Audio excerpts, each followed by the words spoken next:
अस्सलाम वालेकुम दोस्तों, ज़ौक़ उर्दू की छठी काविश के साथ हाजिर खिदमत। दोस्तों, किसी तसव्वुर, तख़य्युल या किसी वाक़े को बयान करने को अदब कहते हैं।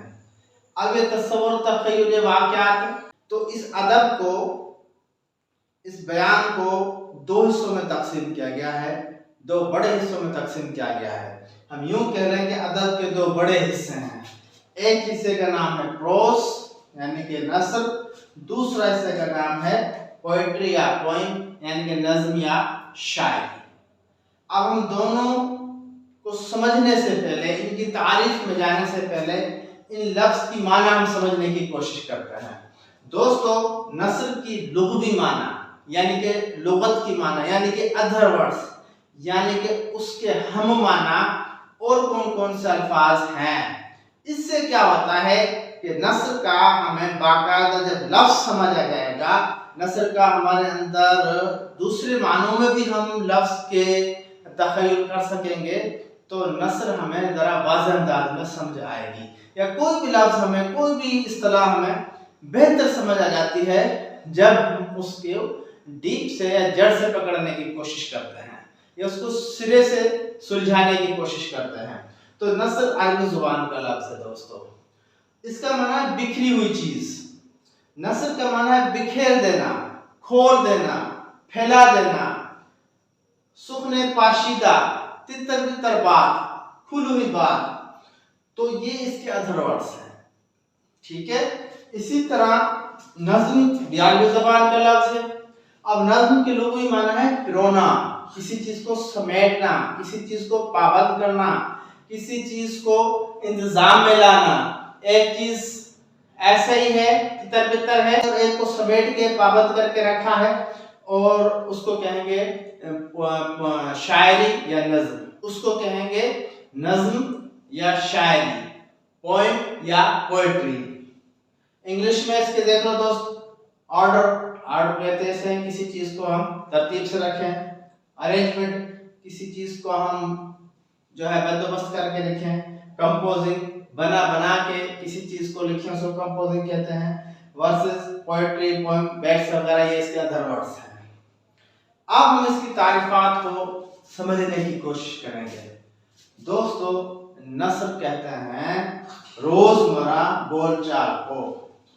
अब जिस अंदाज से मैं आपसे गुफ्तगू कर रहा हूँ, जो रोजमर्रा हम एक दूसरे से मुखातिब होते हैं, गैदरिंग में, अपनी सोबत में, अपने दोस्तों की टुकड़ी में बात करते हैं, वो हम नस्र वाले अंदाज में करते हैं।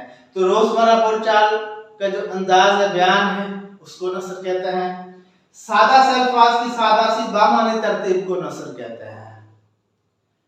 और दोस्तों, जुमलों में की गई तहरीर या तकरीर को, गुफ्तगू को हम नस्र कहते हैं। जब की जाए बात, जो जुमलों में बात की जाए, उसको भी हम नस्र कहते हैं। नस्र की ये मैंने 3 मोटी मोटी तारीफें लिखी हैं।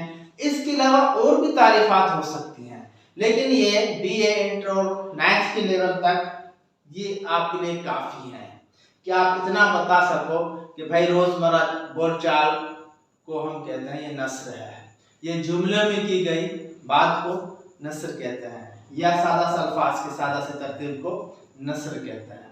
इतना आपको आ गया, वेल एंड गुड। नज्म यानी कि शायरी, कलाम मौजू को नज्म या शायरी कहते हैं। मतलब तोल के एक सेटअप से, एक सेटिंग से, एक बाकायदा ऑर्डर में की गई बात को हम कहते हैं क्या है, ये नज्म या शायरी है। बेहतरीन अल्फाज की बेहतरीन तरतीब, जिसमें काफिया अल्फाज इस्तेमाल हुए हों, उसको हम नज्म या शायरी कहते हैं। दोस्तों, काफिया अल्फाज कहते हैं जो बावज़न, हम आवाज और हम वजन लफ्ज हों, उनको हम काफिया कहते हैं।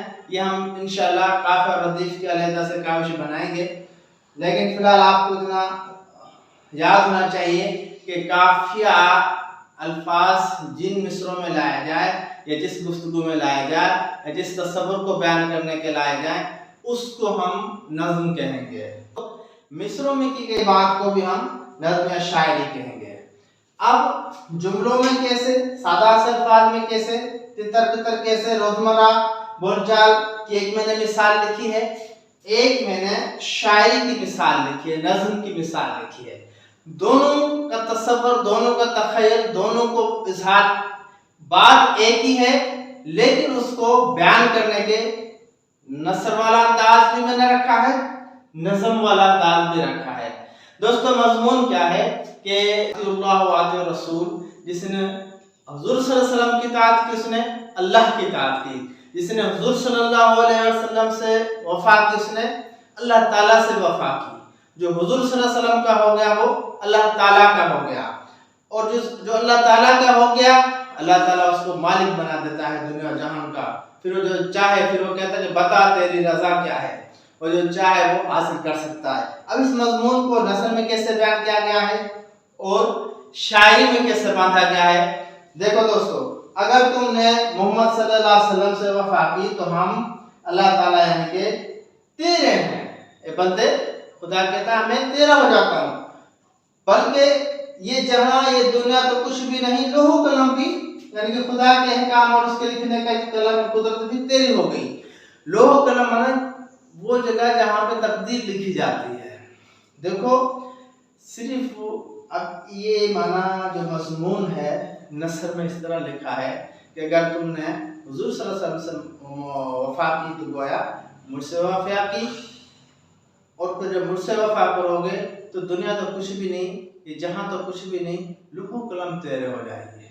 तुझे सब चाहेगा वैसा तुझे मिलेगा, तुझे कहता रहेगा तुझे मिलता रहेगा।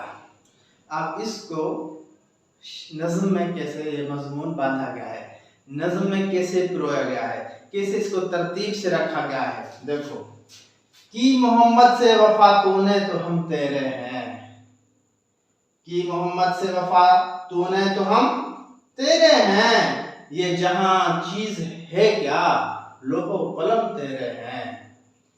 मजमून वही है, बात वही है, वो नसर के अंदाज में है, ये नज़्म के अंदाज में है, इसकी एक सेटिंग है, इसके मिसरों में तरतीब से दिया गया है, इसको बावजन दिया गया, जितने लफ्ज जितने हरूफ ऊपर वाले मिसरे में, इतने हरूफ उतने लफ्ज निचले वाले हिस्से में मिसरे में, और हम काफिया है, ये हम रदीफ है, ये आगे चल के पढ़ेंगे। लेकिन ये सेटिंग से जिस तरह से होते हैं इनको हम शेर कहते हैं, दो मिसरों से शेर बनता है। तो मिसरों में की गई बात को, मिसरों में किया गया इजहार को हम कहते हैं ये नज़्म है, शायरी है। और ऐसे ही रोजमर्रा अंदाज में जुमले में की गई इजहार को, जुमले में किया गया बयान को, जुमले में की गई गुफ्तगू तहरीर को हम कहते हैं ये नस्र है। दोस्तों आपने नस्र और नज़्म दोनों की तारीफ समझी और दोनों का फर्क भी समझा। दोस्तों अब हम अगली काविश में नस्र को पढ़ेंगे, नस्र असनाफ नस्र पढ़ेंगे, ठीक है, और फिर हम इसको मजीद जानने की कोशिश करेंगे। तब तक के लिए अल्लाह हाफिज।